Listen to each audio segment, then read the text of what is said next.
السلام عليكم ورحمة الله وبركاته.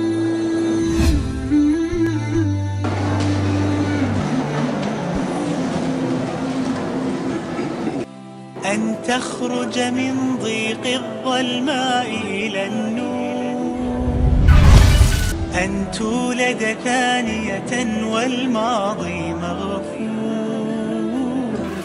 لحظة أن تشعر بالله في قلبك يقذف بهداه، هذا ما لا يدركه وصف وشعور. يا الله إني ناديتك وسعيت، إني استهديتك فهديت، بالقرآن أنرت طريقي. إني ناديتك وسعيت، إني استهديتك فهديت، بالقرآن أنرت طريقي.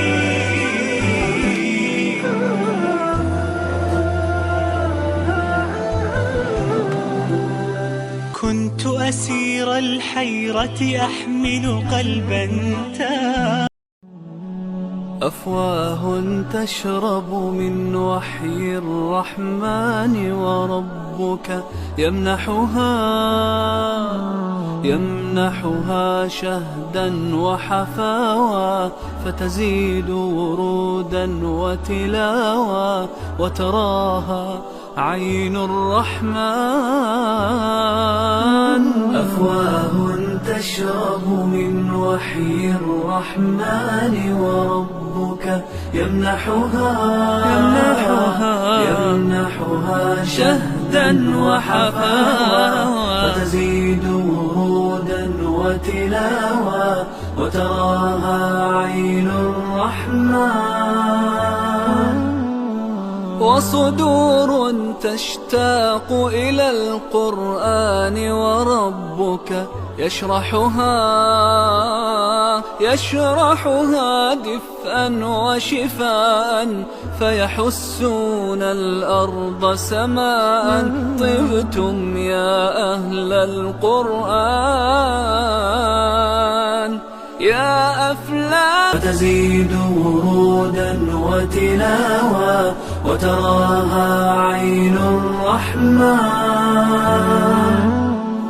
زمر النور. فنحن اليوم نعيش فرحة من أجمل ما تكون، ونعيش عرسا هو من أجمل الأعراس.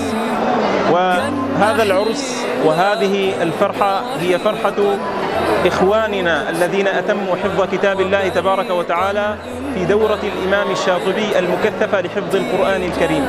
هذه الدورة المباركة التي خرجت كوكبة من حفاظ كتاب الله تبارك وتعالى، ليكونوا في المستقبل إن شاء الله شمعة تضيء الدرب لهذه الأمة الإسلامية، وليكونوا حملة لكتاب الله تبارك وتعالى، وليكونوا معلمين لكتاب الله تبارك وتعالى، ويدخلوا في حديث النبي صلى الله عليه وسلم: خيركم من تعلم القرآن.